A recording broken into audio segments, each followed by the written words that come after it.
무엇보다 거룩한 날, 주님의 날 잊지 않고 이 자리에 나와 있는 것, 이것이 하나님이 우리를 사랑하시는 근거가 되고, 또 이 아침에 예배하는 모든 이들에게 우리 하나님이 삶의 터전과 인생과 가정과 모든 상황 가운데 은혜와 평강으로 영혼육의 강건함으로 함께 하시기를 주의 이름으로 기원합니다.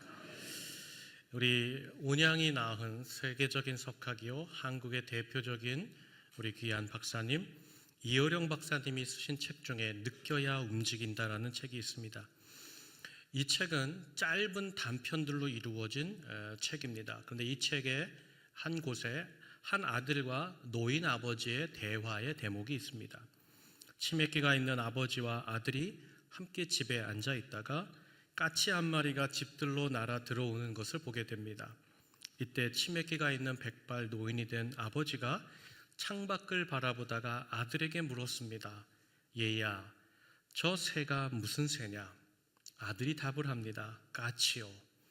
아버지가 고개를 끄덕이시더니 조금 있다가 다시 묻습니다. 얘야, 저 새가 무슨 새냐? 아들이 답합니다. 까치라니까요. 아버지가 또 고개를 끄덕이시고는 창밖을 바라보시다가 또 같은 말을 하십니다. 얘야, 저 새가 무슨 새라고 했지? 그러자 신경질적으로 아들이 답을 합니다. 아버지, 몇 번이나 대답해야 아시겠어요? 까치, 까치, 까치라고요.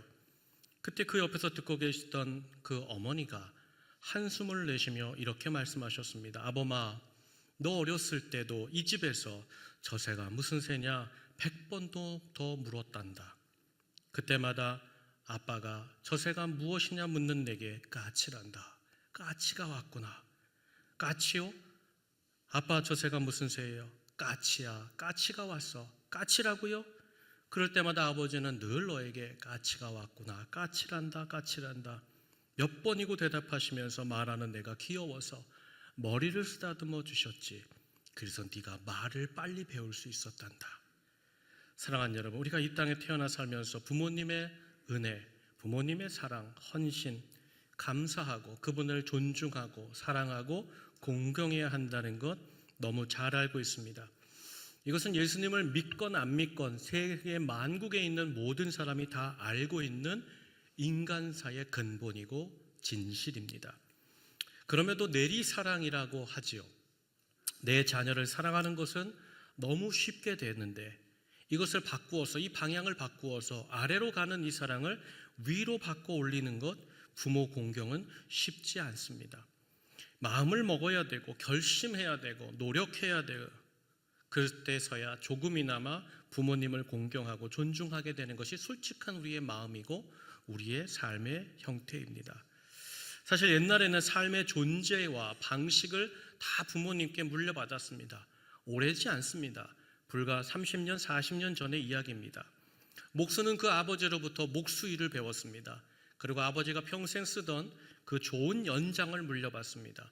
그리고 아버지가 함께 거래했었던 그 거래처를 물려받아 물품을 대면서 인생을 살았습니다. 농부는 어떤가요? 농부이신 아버지에게 농사일을 배웠습니다.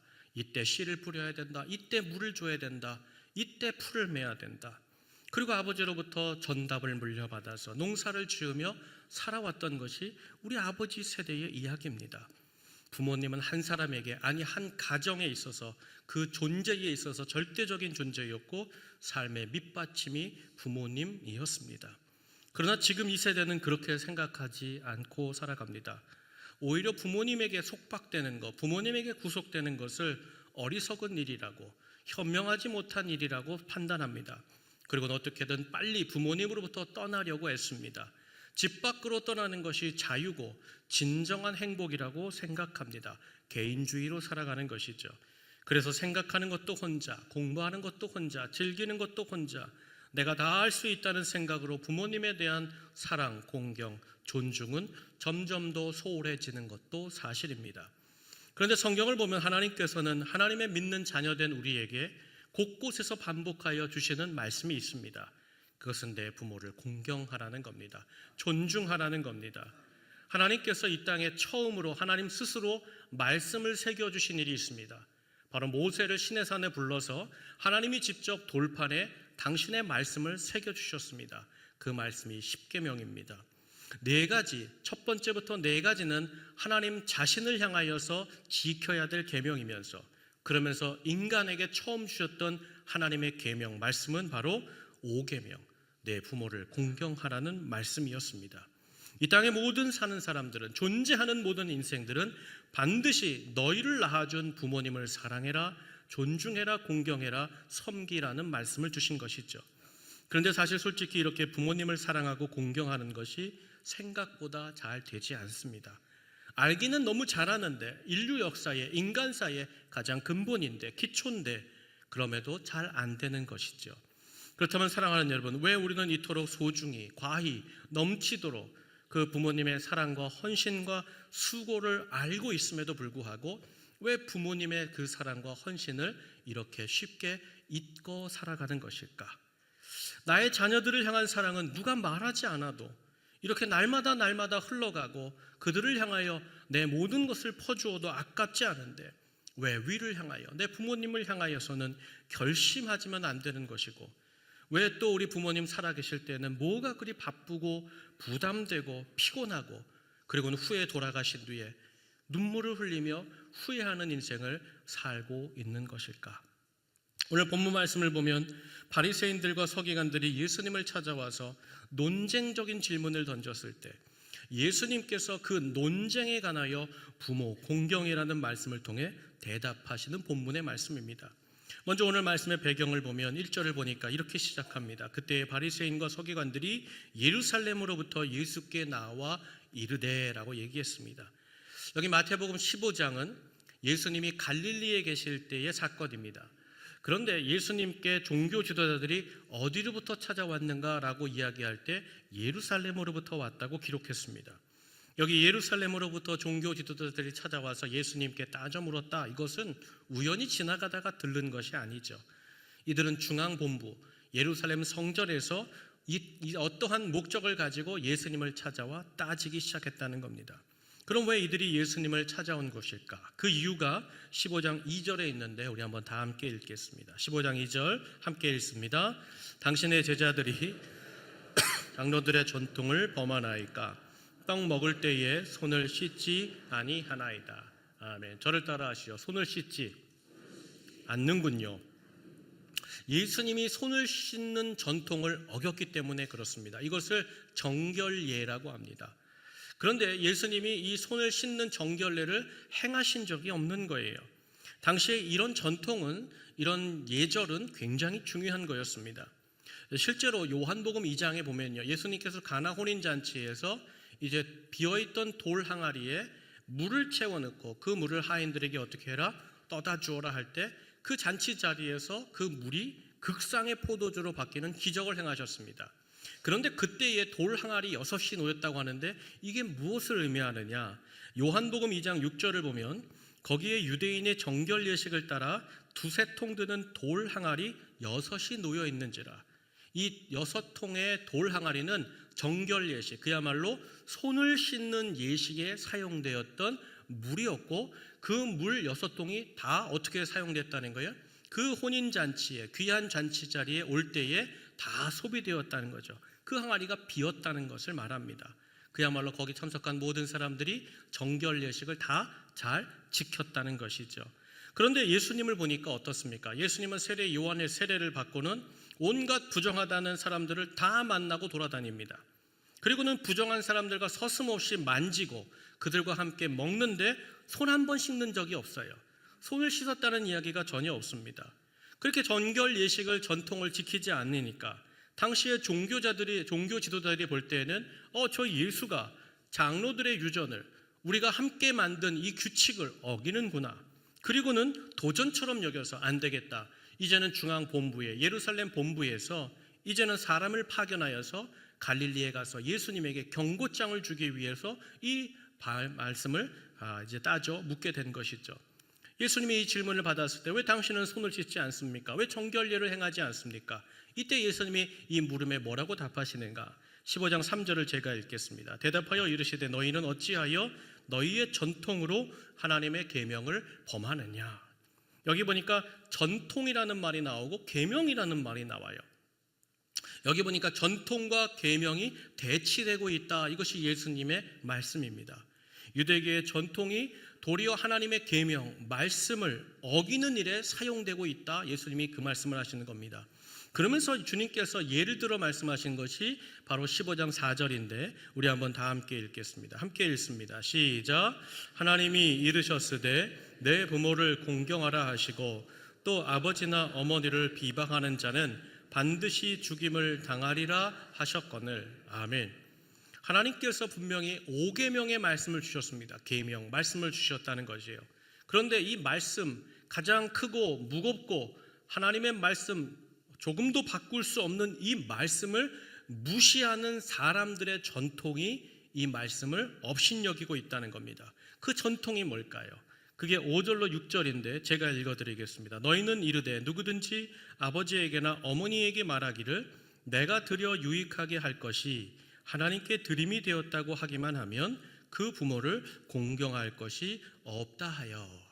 무슨 뜻이냐? 이 5절로 6절에 있는 것이 하나님께 드림이라는 고르반이라는 신앙의 전통이 하나님의 말씀, 부모를 공경하라는 그 말씀을 어떻게 하는가? 훼손하고 어지럽게 만든다는 거예요.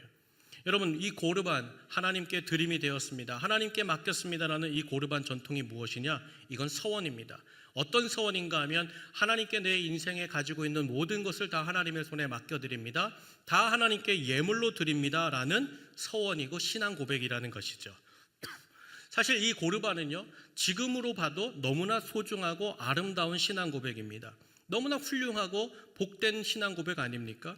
여러분, 어떻게 내가 가진 모든 것을 다 하나님께 맡기겠습니다, 하나님 손에 올려드리겠습니다, 하나님께 예물로 드리겠습니다.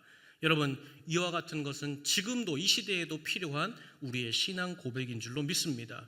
그런데 한번 이렇게 여러분 생각해 보자고요. 여러분이 집에서 이야기를 잘 나누고 있는데 여러분의 자녀가 대화 중에 이렇게 말하는 거예요. 어떻게 말하느냐? 어머니, 아버지, 제가 지금까지 가지고 있는 모든 것을 다 하나님께 드리기로 했습니다, 맡기기로 했습니다. 저의 모든 물질과 시간과 탤런트와 인생 전체를 다 하나님께 드리기로 했습니다. 만일 오늘 가정의 달 이렇게 둘째 날 예배를 드리고 여러분들이 오후에 또 저녁에 자녀와 함께 이야기하는데 여러분의 자녀가 여러분을 찾아서 이런 고백을 드린다면 여러분 마음이 어떠시겠어요? 야, 정말 내 사랑하는 딸, 아들이 정말 이와 같이 믿음이 커졌구나, 성장했구나, 저들이 인생을 하나님께 맡긴다니 참 대단하다, 내 딸, 내 아들 믿음이 좋구나. 여러분, 이런 역사와 기적을 행해 주신 하나님께 감사하지 않겠습니까?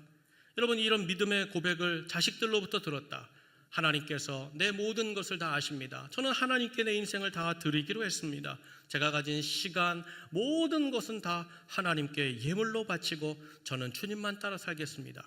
여러분, 얼마나 기쁘고 좋은 고백입니까? 저 자녀들이 나에 대해서 조금 등한시한다 할지라도 내 자녀가 이런 믿음의 고백을 드릴 수 있다면 여러분, 기쁘고 감사한 일이 분명할 것입니다. 그런데 예수님께서 이 좋은 고르반 전통에 대해 뭐라고 말씀하셨는가 하면 마태복음 15장 6절에 이렇게 말씀하셨어요. 그 부모를 공경할 것이 없다 하여 너희의 전통으로 하나님의 말씀을 폐하는도다. 이 전통, 고르반, 하나님께 다 드린다는 이 전통이 하나님의 말씀을 무너뜨리고 있다는 거예요. 여러분, 이스라엘 당시에는요, 하나님의 말씀에 대해서, 법률에 대해서 세 가지가 있었습니다. 첫 번째는 하나님의 계명입니다. 10계명. 이 말씀은 이거는 돌이킬 수 없는 말씀이죠. 무조건 명령이에요. 근데 이 10개의 말씀, 10계명에 대한 해석이 있습니다. 그것을 율례, 율법이라고 합니다. 그러면 전통이라는 것이 있어요. 전통은 뭐냐? 쉽게 말하면 신앙생활 잘하고자 만든 내규입니다. 법칙입니다. 규칙입니다.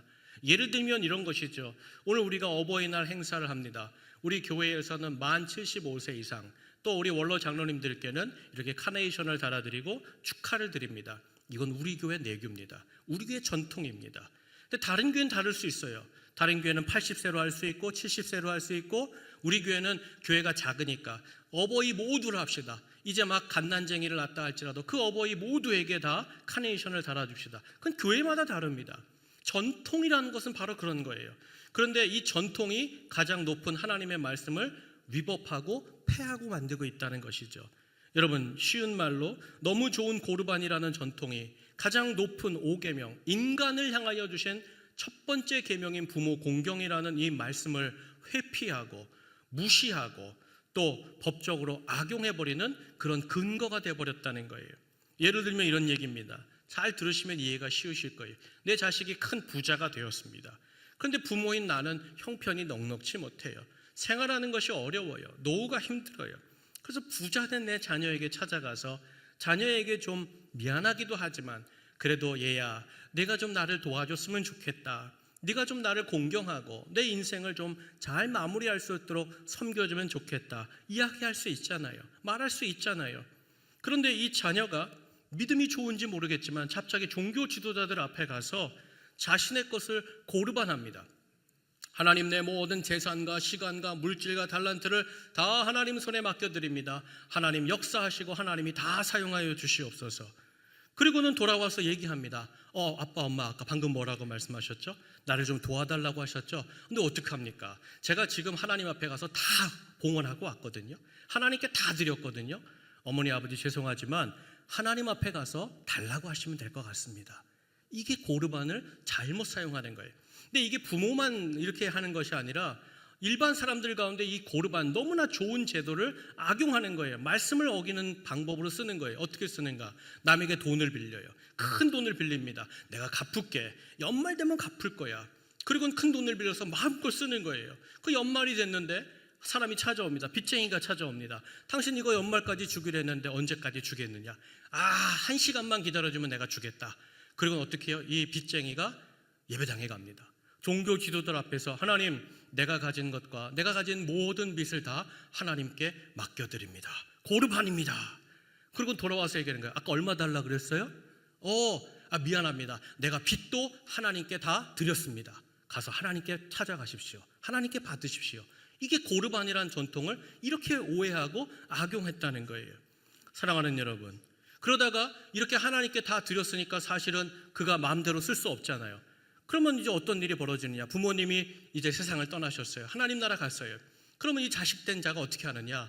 고르반 한 것을 취소하기 위해 종교 지도자를 찾아가서 뒷돈을 줍니다. 뇌물을 줍니다.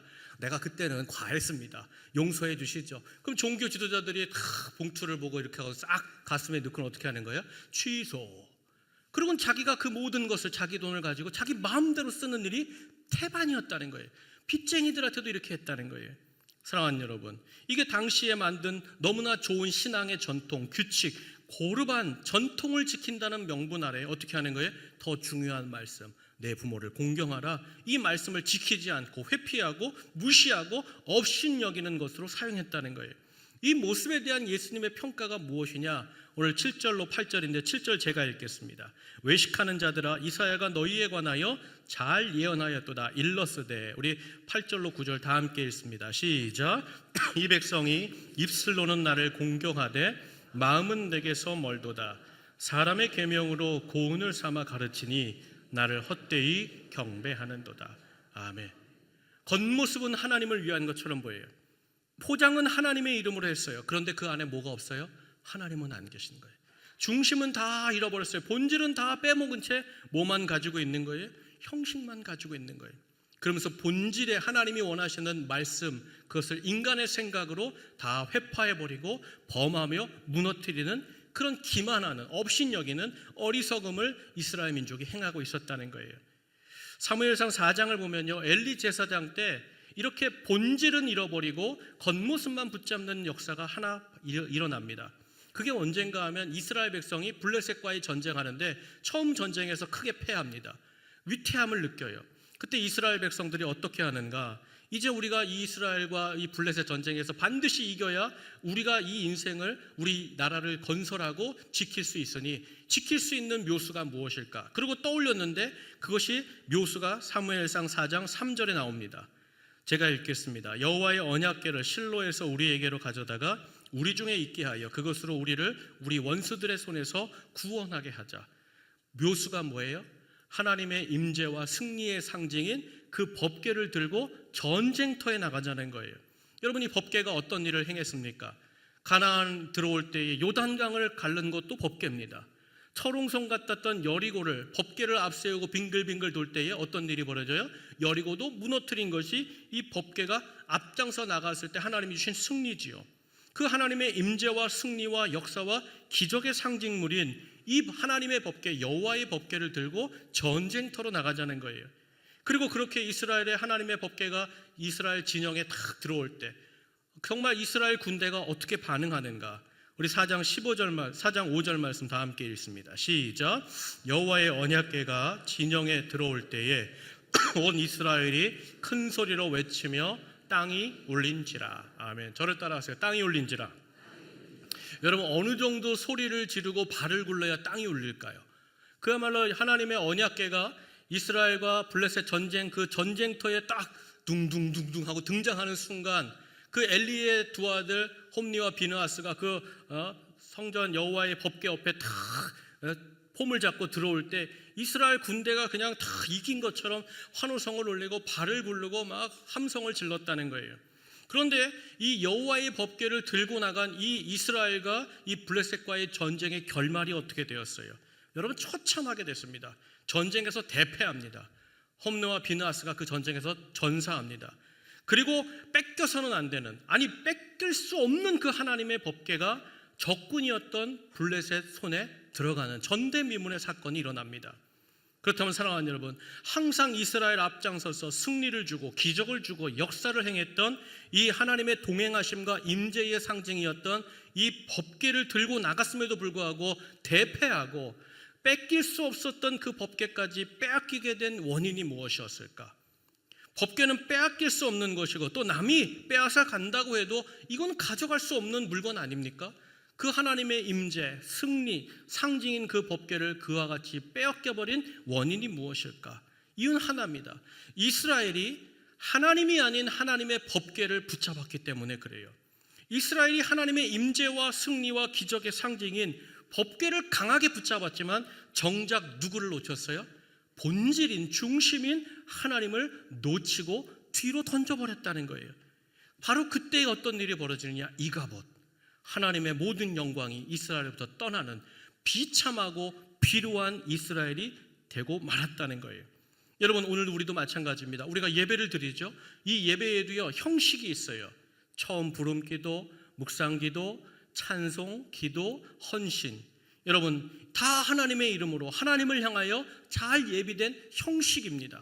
그런데 이 예배가 아무리 형식을 잘 지켜서 기도하고 찬송하고 화음을 넣고 내가 모든 것을 내가 주머니에 있는 것을 다 드린다 할지라도 뭐가 없으면, 중심을 잃어버리면 이건 이가봇이에요. 아무것도 없는 거예요. 오늘 말씀도 마찬가지입니다. 내 입술로는 부모를 사랑해야지, 부모님을 사랑합니다, 공경합니다 말은 하지만 그 마음에 하나님의 말씀대로 행하는 순종과 행함이 없다면, 여러분, 법궤는 붙잡고 있지만, 하나님은 붙잡고 있지만 정작 그 하나님은 다 놓치고 하나님의 임재와 영광과 역사도 다 놓친 채 이가봇, 아무런 소용이 없는 겉만 붙잡고 있는 비루하고 비참한 이스라엘이 될 뿐이라는 것이죠.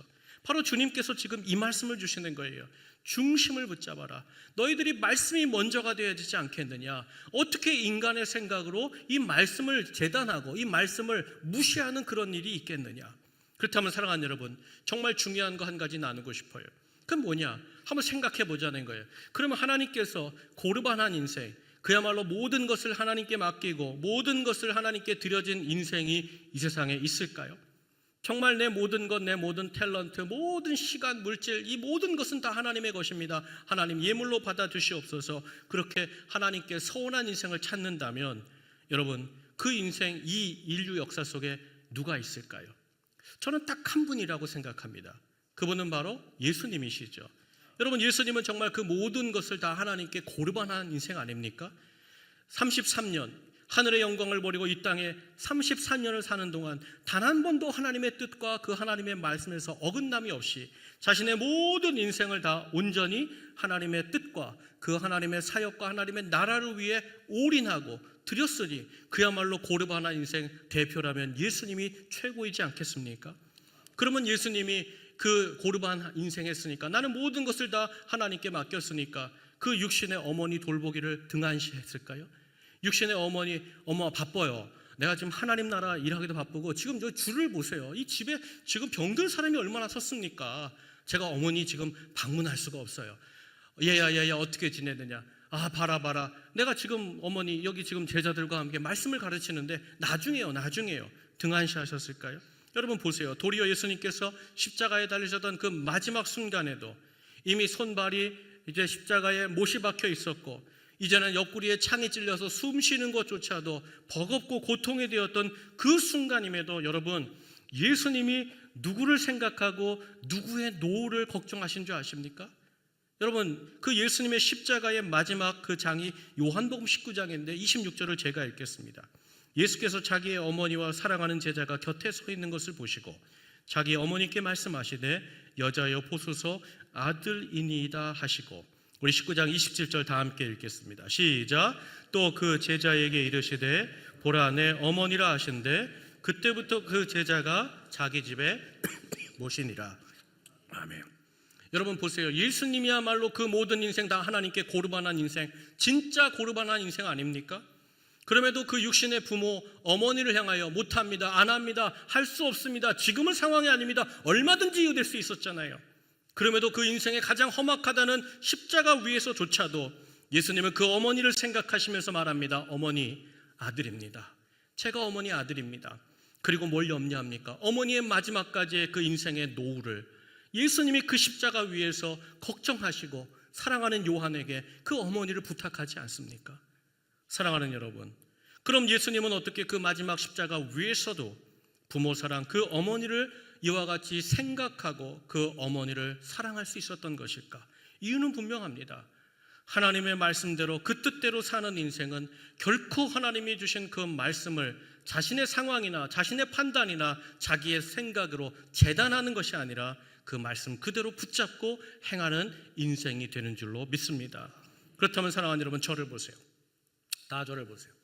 예수님께서 몸소 그 인생의 마지막 비참함의 그 끝자락인 십자가 위에서조차 그 어머니를 생각하시며 그 어머니의 노후와 그 어머니의 남겨진 인생을 예수님이 염려하며 걱정하며 사랑하는 제자에게 섬기라고 부탁하셨다면, 오늘 예수 그리스도를 믿는 우리 가운데 누가 이 부모 공경하라는 말씀을 무시할 수 있고 업신여길 수 있고 내 상황으로 편집하고 재단할 수 있겠습니까? 사랑하는 여러분, 그럴 수 없죠. 예수님도 완전히 고르반한 인생인데 그야말로 전적으로 하나님께 드렸음에도 불구하고 그 마지막까지 내 부모를 공경하라. 그 어머니 마리아를 향하여 아들입니다. 제가 아들입니다.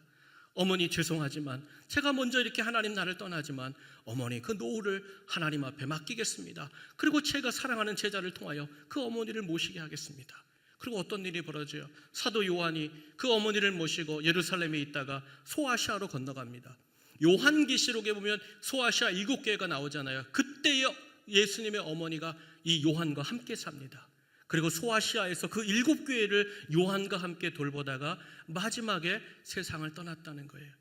사랑하는 여러분, 예수님께서 그 부모를 생각하셨던 그 마음 그대로 주님께서 그 어머니의 인생을 끝까지 복되고 아름다운 이름으로 남겨주신 줄로 믿습니다. 그렇다면 사랑하는 여러분, 왜 하나님께서는 성경 곳곳에서 잊을만 하면 구약에서 한 번, 신약에서 한 번, 또 여러 곳에서 내 부모를 공경하라, 존중하라, 사랑하라, 섬기라, 왜 누누이 말씀하시는 걸까요? 아, 너 태어났을 때 엄마 아빠가 고생했어. 너 그러니까 너 엄마 아빠 너 그 짐을 져야 돼.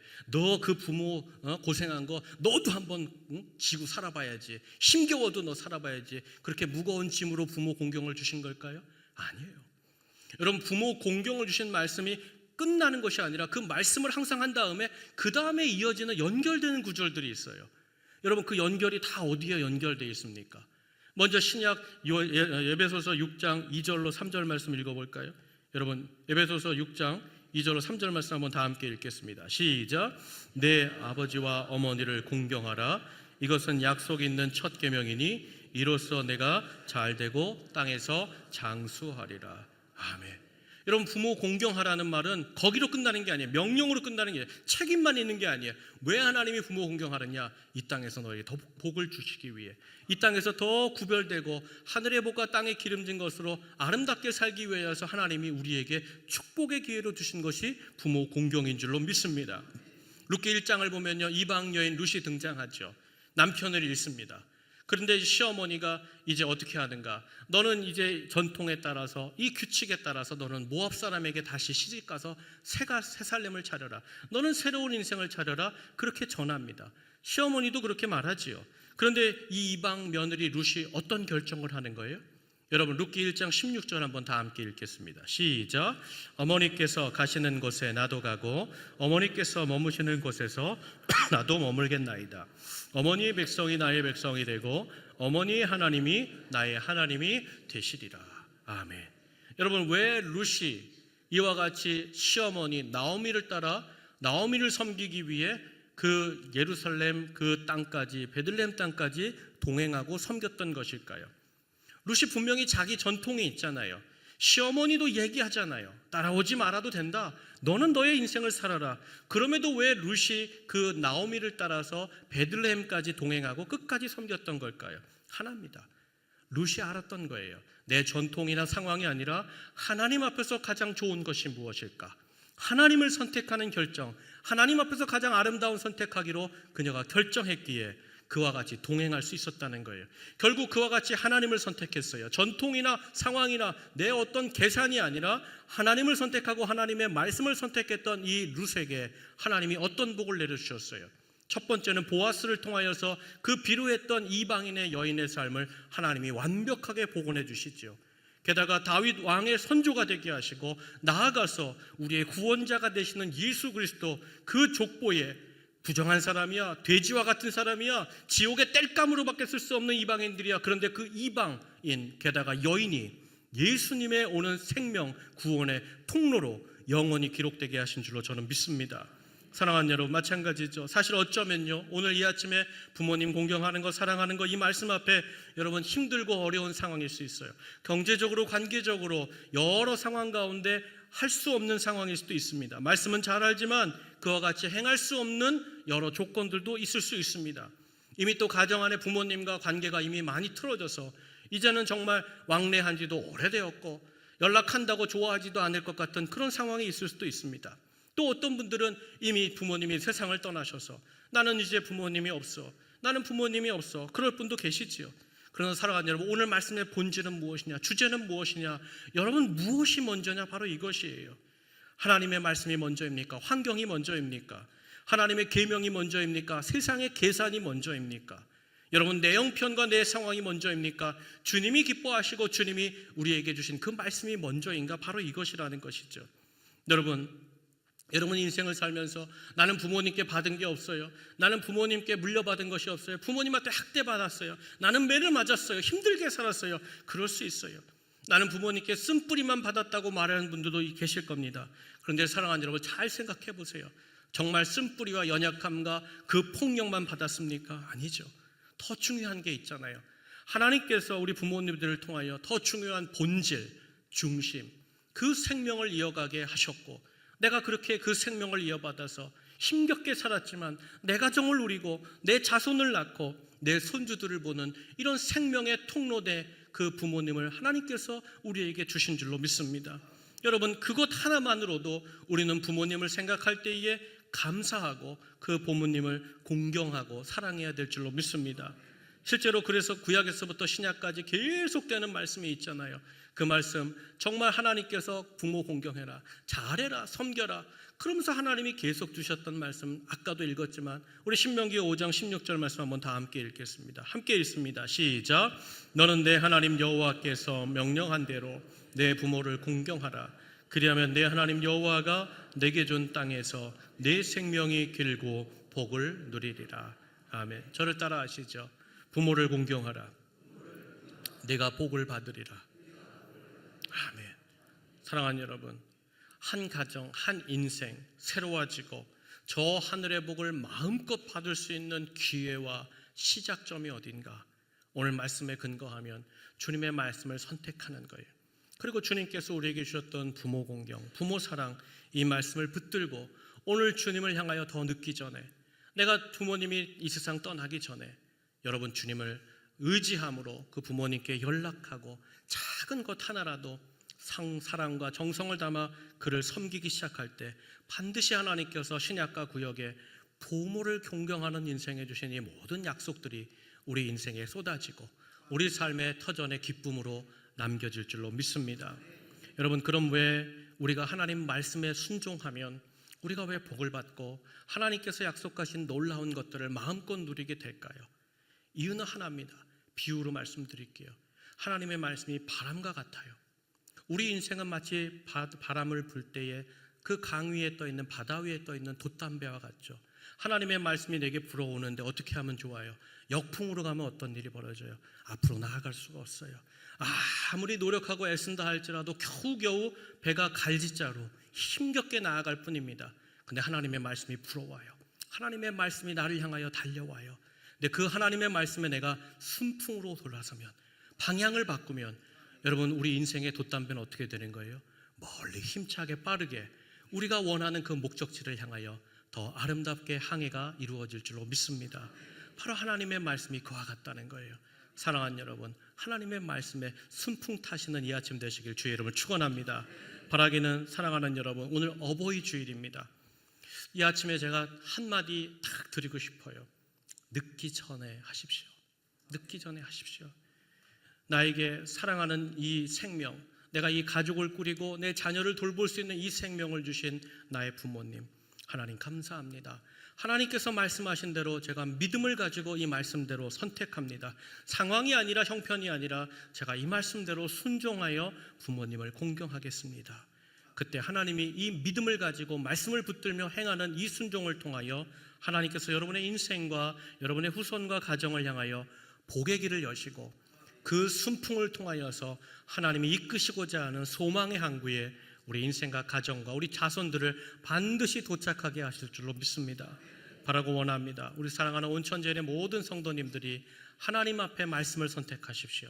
그리고 특별히 어버이 주일 주신 이 말씀 붙잡고 나아가며 하나님께 복을 받아 그 자손 만대에 하나님이 약속하신 복의 터전으로 즐거워하고 기뻐하고 하나님께 영광을 돌리는 귀한 모든 성도님들과 가정과 우리 교회가 되기를 주님의 이름으로 간절히 축원합니다.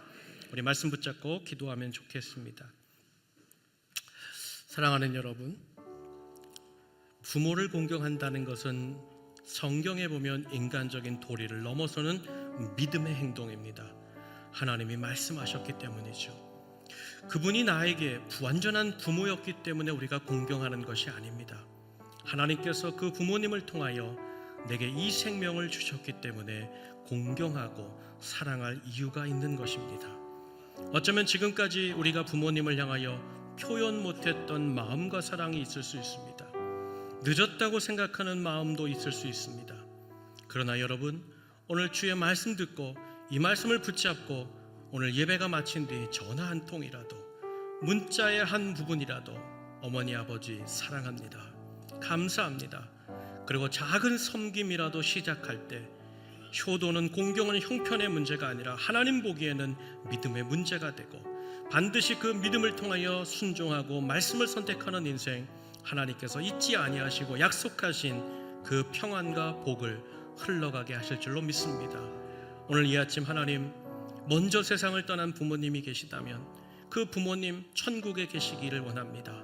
하나님께서 끝까지 다시 만나는 날까지 내 인생과 내 자손들을 기억하여 주시고, 또 여전히 우리 부모님이 우리 가운데 함께 계시다면 부모 공경, 이 말씀 붙잡고 이번 주중 안에 주님을 찾아가듯 그 부모님을 찾아가고 두 손 잡아드리고 사랑합니다, 감사합니다, 그 볼을 어루만지며 어머니 아버지의 은혜 덕분에 제가 여기 있습니다, 그 하나님 앞에서 믿음의 고백을 드림으로 복받는 인생 가문 되게 하여 주시옵소서. 우리 다 함께 말씀 붙잡고 한번 기도하겠습니다. 하나님 감사합니다. 이 땅에 우리 사랑하는 부모님을 주신 주님 감사합니다. 때로는 하나님, 우리가 연약하여 부족하여 우리의 상황과 형편을 따지다가 하나님 아버지여 등한시하고 외면하고 부모님이니까 하나님 아버지 그저 한켠에 묻어뒀던 것은 아닙니까? 오늘 하나님께서 말씀하신 이 말씀, 내 부모를 공경하라, 인간의 어떤 규칙과 상황과 전통을 넘어서서 주님 말씀하신 이 말씀대로 행할 때, 주님 이것이 우리의 의무고 책무지만 그 뒤에 따라오는 복과 역사의 기회로 주신 것을 감사합니다. 이 말씀 그대로 잘 순종하여서 이 말씀 그대로 잘 행하여서 하나님이 약속하신 성경에 있는 그 모든 약속, 주님이 친히 입술로 약속하신 그 모든 은혜와 복을 마음껏 누리는 우리 온천제일의 모든 성도님들과 가정이 되게 하여 주옵소서. 깨어진 관계가 회복되게 하여 주시고, 하나님 아버지요, 부모와 자식 간의 관계가 회복되는 이 한 주간이 되게 하시고, 사랑하는 자녀들을 향하여 내가 너를 사랑한다 말할 수 있는 부모가 되게 하여 주시고, 부모님을 향하여서 어버이의 은혜 감사합니다, 참으로 감사합니다. 그 두 손 잡아드리고 그분들의 인생을 위해 기도하고 노후를 도울 수 있는 우리가 되도록 하나님 이 땅에 복을 허락하여 주시옵소서. 넉넉함으로 함께하여 주시옵소서. 살아계신 하나님, 우리를 사랑하시는 주님 감사합니다. 어버이 주일을 맞이하여 우리에게 부모를 주신 하나님께 감사하며, 우리가 부모님을 통하여 이 생명을 이어가게 해주심에 감사 찬송 드립니다. 하나님, 무엇보다 우리가 오늘 주신 하나님의 말씀을 택합니다. 상황이나 형편보다 하나님께서 우리에게 말씀하신 이 부모 공경의 말씀을 선택함으로 믿음으로 순종으로 복된 인생 되게 하여 주시고, 하나님 아버지, 먼저 저 하나님 나라로 보낸 부모님 계시다면 내 자손들을 향하여 이 복된 말씀을 함께 흘려보내므로 믿음의 가정, 소망의 가정, 주님의 복받는 사랑받는 가정으로 다시 서게 하여 주시옵소서. 우리 구주 예수님의 귀하신 이름으로 감사하고 축복하며 기도하옵나이다. 아멘. 다 자리에서 일어나셔서 우리 또 하나의 열매를 바라시며 우리 찬양하고 축도함으로 예배를 마치겠습니다.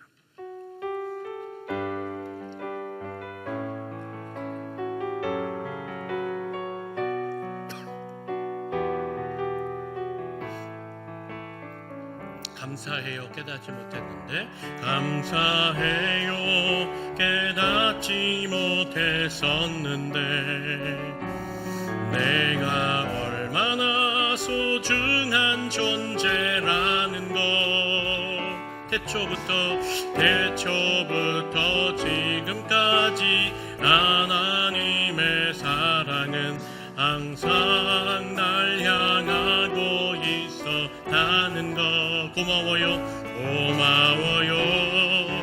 그 사랑을 가르쳐준 당신께, 주께서 허락하신 당신께 그리스도의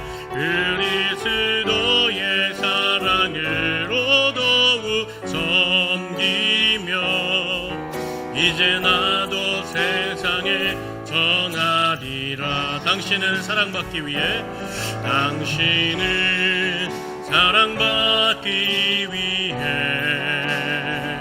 그리고 그 사랑 전하기 위해 주께서 택하시고 이 땅에 심으셨네.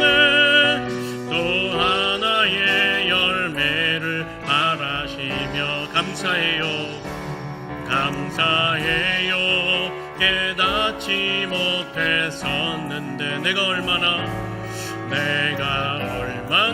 소중한 존재라는 것. 태초부터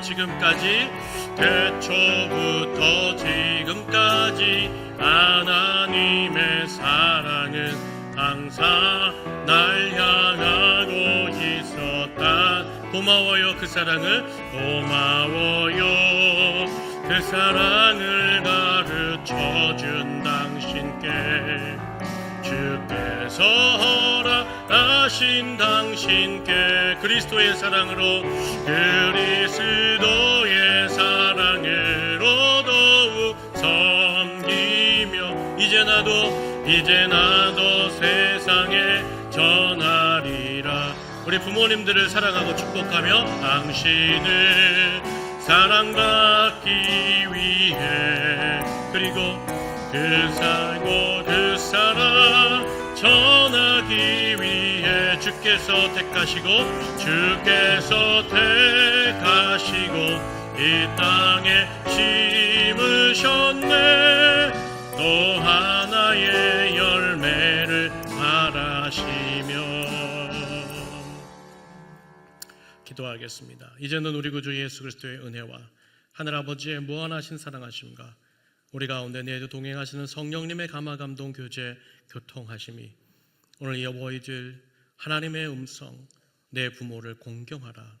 주님, 이 말씀에 믿음으로 아멘하며 순종으로 나아가 약속하신 큰 복을 받아 누리기를 원하는 우리 사랑하는 모든 온천제일 성도들의 머리 위에 그 가정과 자라나는 자녀들과 직장과 기업과 모든 삶의 터전 위에 하나님이 사랑하시는 우리 온천제일교회 위에 이 나라와 이 민족 위에 우리 육신의 부모님들의 남겨진 그 인생과 마무리 모든 순간 위에 지금은 먼저 하나님의 나라에 가셔서 주님 곁에서 여전히 우리를 위하여 기도하시는 다시 만날 우리 부모님의 그 영혼 위에 이제로부터 영원토록 함께 계시기를 간절히 축원하옵나이다. 아멘, 아멘, 아멘.